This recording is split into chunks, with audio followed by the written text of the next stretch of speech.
Thank you very much, David. When I told a friend of mine I was coming to Camden, Maine, I was going to Camden, Maine to give a talk in February, he said, "You must be out of your mind." So let me say that I can report back to him, yes, the weather was cold, but the people are so warm and so welcoming. So thank you very much for inviting me here. And I must also, I haven't told this to David, but when I'm in the United States, I wake up with David in the morning. And that's who I wake up to. So it's such an honor and a pleasure to be here with you, David, as well. I'm told that the next year's conference will be entirely on India. So I guess I'm like the hors d'oeuvre. It'll take you about a year to digest my short presentation for that event. The book that David mentioned, I just have a small personal story on this, that about 7 years ago, my father, who's a policeman, said to me, "You know, I know you've written a few books in economics, but I have all of them, but I can't understand a word of them." And so I wrote this book with my co-author Salman, whose father is a lawyer come politician. And so the both of us said, we must write a book that our fathers can understand. My father has since passed away, but this was a book written in a style that anybody who doesn't have any background in economics hopefully could understand. And the Financial Times, of course, read it and said, last year is the best new book in economics, one of 5 books that they picked. So we're very grateful for that. Now, India, I chose this title because there's a very prominent industrial family in India, the Tatas. And they own, among other things now, the Rover, the Jaguar car in the UK, and they've just bought back Air India from the government. They started Air India, but then it was nationalized by the government, and they brought it back. And I found this very surprising quote, because it said, J.R.D. Tata, one of the top industrialists, said, "I don't want India to be an economic superpower. I want it to be a happy country." So I'm just going to explain that a little bit. But just to preface that, my impression is that some of you have been to India, but most people have the impression of India being a poor country, and it is a poor country, trying to develop and catch up or zoom up, as David was saying. But if you go back a little further in history, it was not always a very poor country. I mean, it was Angus Madison, the British economic historian, as far back as maybe even 250 years ago, ranked China and India as the 2 richest countries in the world at that time. And then we had a huge decline. Both China and India declined hugely. And by the time the British left India, which is about 75 years ago, we had 90% of India was in poverty. The life expectancy was 32. The literacy rate was 13 or 14 or 16, something like that, less than 20. And today, of course, India is now the 5th largest economy in the world. The life expectancy is about 70.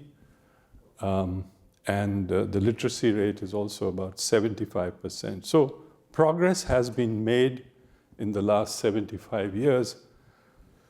But And we document this in our book quite extensively, but the next 25 years is what we want to focus on.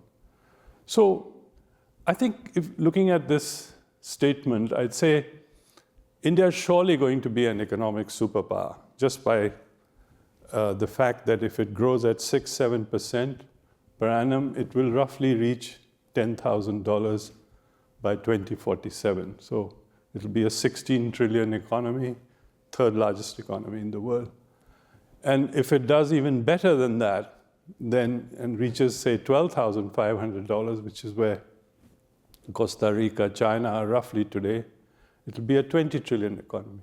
So it'll surely be an economic superpower, but the question is, will it be a happy country?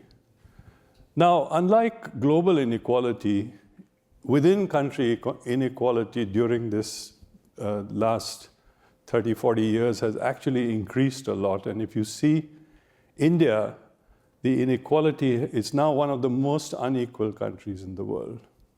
And that's why you have people like the Adanis of this world who, the rich have done very well, and the rest of the country hasn't done as well. And unless we can solve that problem, we will be stuck in a middle-income trap like many countries are, and surely unlikely to be a very happy country. So in this book, what we try and do is try and look at what are the big course corrections that India needs to make that will help India be both an economic power, but also a very happy country.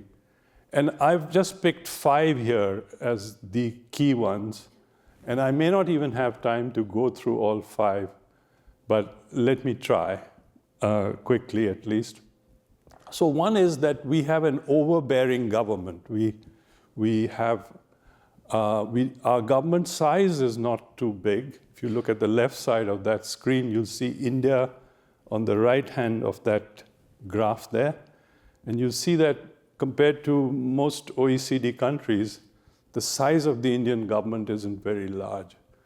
But on this side, if you look at the trust in government, you see that lots of elements of the government are not trusted, especially when it comes to government administration and political parties.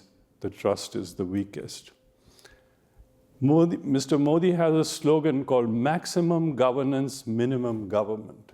Okay? He's trying to reduce the government, hasn't succeeded very much so far, except for the privatization of Air India. And his maximum governance is still to be realized. So Transparency International does rankings on corruption.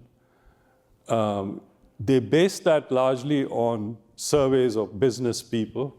But here they did a survey of citizens and in Asia as to how many times you have to pay a bribe and did you actually pay the bribe. And you can see even within Asia, which is generally considered a part of the world with high levels of corruption, India has the highest level of corruption there. So we have to fix our government.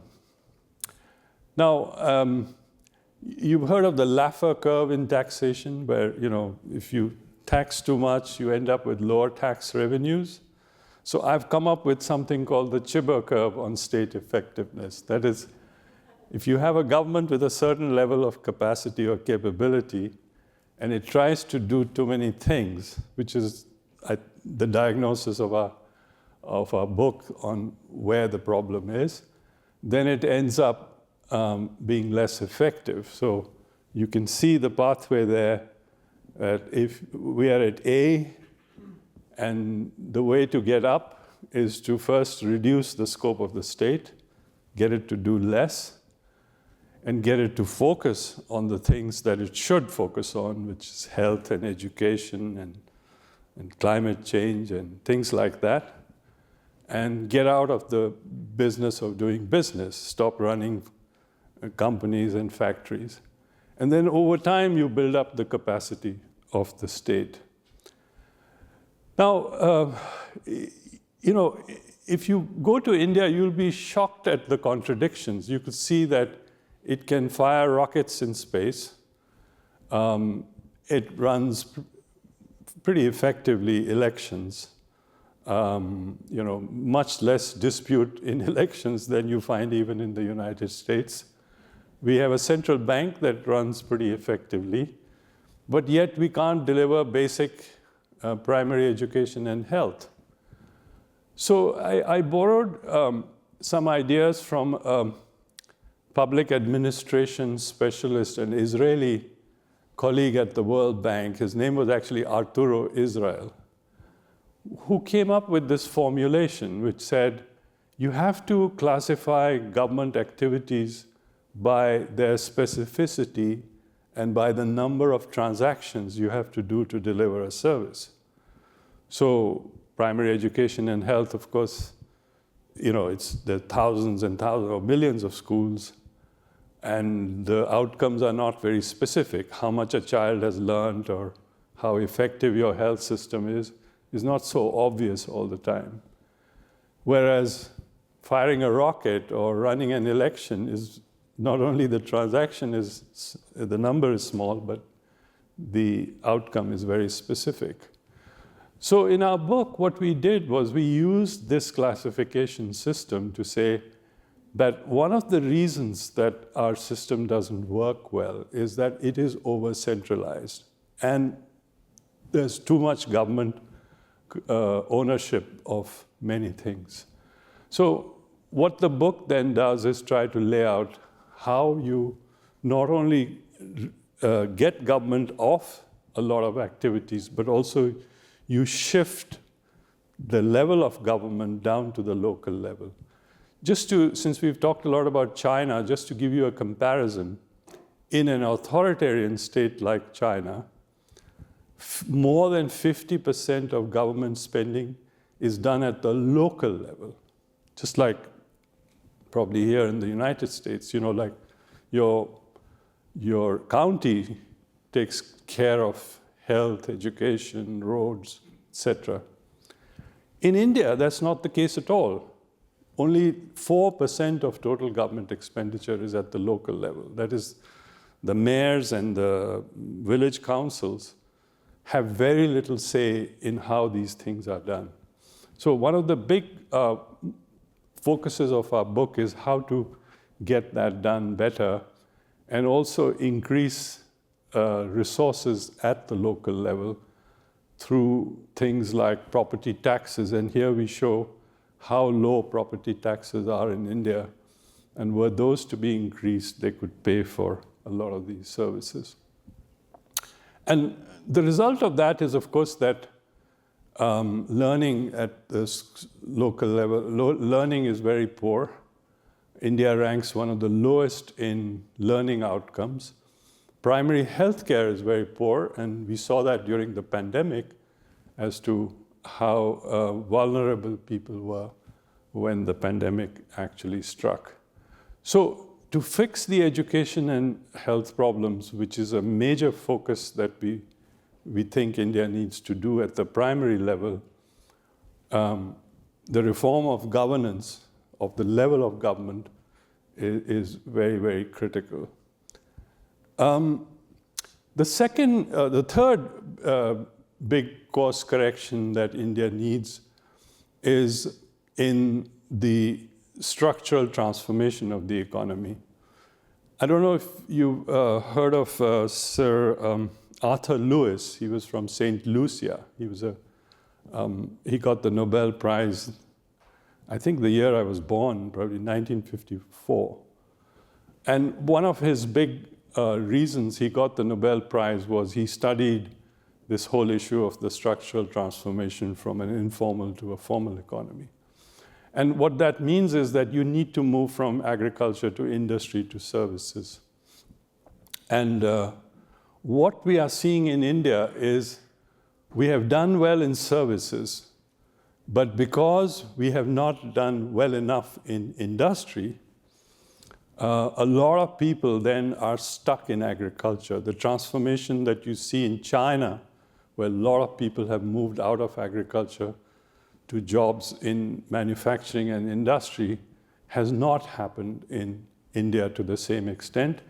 And in fact, as Danny Roderick, the Harvard professor, calls it, premature deindustrialization. We are seeing signs of premature deindustrialization in India. And what that means is that you have more than 40% of the people are still on the farm. And farm sizes go down even further because farms get divided. And that puts even greater pressure on livelihoods, etc. So this is the third big transformation besides getting government off our back and focusing on primary and education and health. I think this is a big area that India needs to focus on. Now, one of the reasons we identify in the book, other than the weak infrastructure that India is trying to fix now, is that India's most abundant resource, as you just heard from David, is labor, is population. And we have used our most abundant source very badly because we have terrible labor laws, which we inherited from the British, but then we made them even worse. So if you run a firm more than 10 workers, you come under these labor laws, and then it's such a maze of laws that you really can't adhere to all of them. Land, which is very scarce in India, also we have messed it up because not only have we kept such a large part of our population on the farm because we haven't industrialized, and by the way, the service sector can never create enough jobs to absorb all these people. We have then had regulations in urban areas on something called floor area ratios, which is how high can you build on a plot of land. And as you can see, our cities have some of the lowest floor area regulations in the world. So we take our most abundant resource, labor, and we make it hard to employ people. So you have a lot of vulnerable employment, which is basically people who work on a daily basis. They don't come under labor laws because the labor laws are so complicated. And then we make sure that land is badly used. And the third big factor is capital. And while we've never had an economic crisis like the Asian financial crisis or the, Latin Americans constantly kept having financial crises, the Russians, the Turks, we did a simple calculation for our book, and we said, okay, what is the difference between the lending rate and the deposit rate, which is a measure of the efficiency of the intermediation ratio, as it were, of the financial system. And to our horror, we discovered that it's 500 to 600 basis points. One of the most inefficient financial systems in the world. For a country which is capital scarce, that's, it's almost criminal. So you end up with, what's the throughput? You end up with credit to GDP ratios where India is way down here and all the Asian countries are way up there, 50% of GDP. So these are the fundamental things that we think need some correction. Now, India was never a very, very closed economy until 91. Since then, we've opened up quite a bit. But we may be the fifth largest economy in the world in GDP, but as you can see, our share in world exports is still about 2%. We are very small. We have a long ways to go. And even with slowing global trade, we argue in our book that our shares in our major markets are so small, so tiny, as you can see from the right side here, that we have ample headroom if we pushed hard on exports, even in a slowing global trade environment, to be able to push ahead on these issues. Now, instead of fixing all these things, what the Modi government has done is done industrial policy. So they've announced 14 sectors which are under something called the Production Linked Incentive Scheme, PLI sectors.